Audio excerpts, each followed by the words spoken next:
بسم اللہ الرحمن الرحیم 1 لاکھ حج اور 10,000 قرآن پڑھنے کا ثواب ملے گا جو رمضان میں اللہ کی لاڈلی تسبیح پڑھتا ہے۔ حضور صلی اللہ علیہ وسلم نے فرمایا، محترم ناظرین، ویسے تو قرآن مجید کی ہر آیت پر کروڑوں اربوں نیکیاں ملتی ہیں، لیکن آج کا وظیفہ خصوصاً رمضان المبارک میں تحفہ دینے کے برابر ہے۔ سب سے پہلے تو خوشی کی بات یہ ہے کہ الحمدللہ ثم الحمدللہ جو بھی وظیفہ اپلوڈ کر چکا ہوں تو اس پر تمام بہن بھائیوں کا پیار و محبت انتہائی داد دینے کی قابل ہے۔ خصوصاً رمضان مبارک میں جس طرح آپ لوگوں نے ان وظائف کو پیار و محبت سے آزمایا ہے، آج یہ وظیفہ اللہ تعالیٰ کی لاڈلی تسبیح پڑھے 1 لاکھ حج اور 10,000 قرآن پڑھنے کا ثواب ملے گا۔ محترم ناظرین، ذرا ذکر الہی کی فضیلت نوٹ پر مالے کہ اللہ تعالیٰ کی لاڈلی تسبیح پڑھنے سے ذرا دل کو اللہ تعالیٰ کی کرنا، اللہ تعالیٰ کی طرف مائل کرنے کے لیے ذکر خدا کی برکات نوٹ پر مالے، تاکہ جس مقصد کے لیے، جس حاجت کے لیے وظیفہ کرنا چاہتے ہیں، انشاءاللہ وہ مقاصد آج ہی سے پوری ہونے والا ہے۔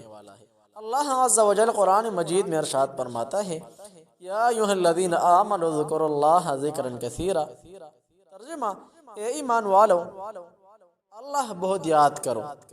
حدیث مبارکہ یہ سب سے زیادہ محبوب عمل کون سا ہے؟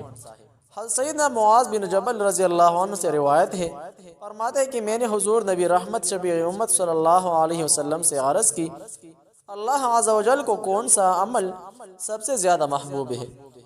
حضور صلی اللہ علیہ وسلم نے ارشاد فرمایا، مرتے دم تک تمہاری زبان ذکر اللہ سے تر رہے، ذکر اللہ کرنے والا خوش جنگل میں سرسبز درخت کی طرح ہے، ذکر اللہ کرنے والا مجاہد کی طرح ہے، رحمت اللہ بندے کے ساتھ ہوتی ہے جب تک اللہ عز و جل کا ذکر کرتا رہتا ہے، اور اس کے ہونٹ ذکر اللہ سے ہلتے رہتے ہیں۔ ذکر اللہ سے بڑھ کر غضب الہی سے نجات دلانے والا عمل کوئی نہیں۔ ذکر الہی کثرت کرنے والے کے لیے باغ جنت آسودگی کی خوشخبری ہے۔ سب سے افضل عمل ذکر اللہ ہے۔ صبح و شام ذکر اللہ سے اپنی زبان کو تر رکھنے والا گناہوں سے پاک ہو جاتا ہے۔ ذکر اللہ کرنے والے کی تمام امور کو اللہ عز و جل سنوار دیتا ہے، اسے اپنی رحمت عطا فرماتا اور اپنا دوست بنا لیتا ہے۔ درود پاک کی کثرت کیجیے۔ درود پاک بے نہایت افضل درود السلام کا حکم ارشاد فرمایا ہے۔ کثیر حدیث مبارکہ میں حضور نبی رحمت شفیع امت صلی اللہ تعالی علیہ وسلم نے درود پاک کے فضائل بیان فرمائے ہیں۔ درود پاک پڑھنے والے کو دنیا و آخرت کے بے شمار بلائی عطا کر دی جاتی ہے۔ درود شریف پڑھنے والے کو تمام وظائف سے کفایت کر دی جاتی ہے، کل پر روز قیامت اسے شفاعت نصیب ہوگی۔ محترم ناظرین، آج کا وظیفہ خصوصاً رزق میں برکت، اوسط، کاروبار میں برکت و کشادگی کے لیے اور حاجت پورے ہونے کے لیے مجرب عمل ہے۔ اللہ تعالیٰ کی لاڈلی تسبیح پڑھیں اور معجزات دیکھ لیجئے۔ نور والا وظیفہ نوٹ پر مالے۔ محترم ناظرین، جاتے ہیں مجرب ترین وظیفہ کی طرف۔ وہ تسبیح نوٹ پر مالے، روزانہ افطاری کے وقت یا سحری کے وقت، یعنی روزانہ صبح و شام سبحان اللہ و بحمدہ سبحان اللہ العظیم 100 مرتبہ پڑھنا 1 لاکھ حج کے برابر ثواب کا باعث۔ اسی طرح روزانہ 100 مرتبہ سورہ اخلاص پڑھنا ہزاروں قرآن پڑھنے کے برابر۔ ساتھ ساتھ جو بندہ روزانہ یہ قرآنی آیت کو صرف 1 مرتبہ پڑھتا ہے تو اللہ تعالیٰ اس بندے کے نامہ اعمال میں 1 لاکھ حج اور 10,000 قرآن پڑھنے کی ثواب لکھ لیتے ہیں۔ سبحان اللہ۔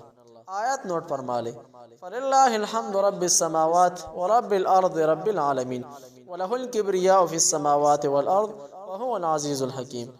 ترجمہ، تو اللہ ہی کے لیے سب خوبیاں ہیں، جو آسمانوں کا رب اور زمین کا رب، سارے جہاں کا رب ہے، اور آسمان اور زمین میں اسی کے لیے بڑائی ہے، اور وہی عزت والا، حکمت والا ہے۔ فَلِلَّهِ الْحَمْدُ، تو اللہ ہی کے لیے سب خوبیاں ہیں۔ اس کا معنی یہ ہے کہ تم اللہ عز و جل کی حمد بیان کرو جو تمہارا رب ہے، آسمان اور زمینوں میں موجود تمام چیزوں کا اور سارے جہاں کا رب ہے، کیونکہ جس کی ربوبیت ایسی عام ہو تو اس کے حمد و ثنا کرنا ہر اس چیز پر لازم ہے جس کا وہ رب ہے۔ وَلَهُ الْكِبْرِيَاءُ، اسی کے لیے بڑائی ہے، ان اللہ تعالیٰ کی بڑائی بیان کرو، کیونکہ آسمان اور زمین میں اس کی عظمت، قدرت، سلطنت اور بڑائی کے آثار ظاہر ہیں، اور وہی عزت والا، حکمت والا ہے۔ محترم ناظرین، امید کرتا ہوں کہ آج کی ویڈیو آپ لوگوں کے لیے مفید ہونے لگ گئی ہو۔ وظیفہ کی اجازت کے لیے کمنٹ میں ماشاءاللہ لکھیں۔ ضرور ماشاءاللہ لکھیں تاکہ وظیفہ کی اجازت حاصل کیجیے، علاوہ اس کے اجازت نہ ہوگی۔ چینل ضرور سبسکرائب کیجیے، ویڈیو لائک اور آگے شیئر کریں تاکہ دوسروں کو بھی فائدہ ہو سکے۔ محترم ناظرین، آج کی وظیفہ انتہائی پاک ہے، جہاں بھی رہے خوش رہے، سلامت رہے، دعاؤں میں یاد رکھیے۔ السلام علیکم ورحمۃ اللہ وبرکاتہ۔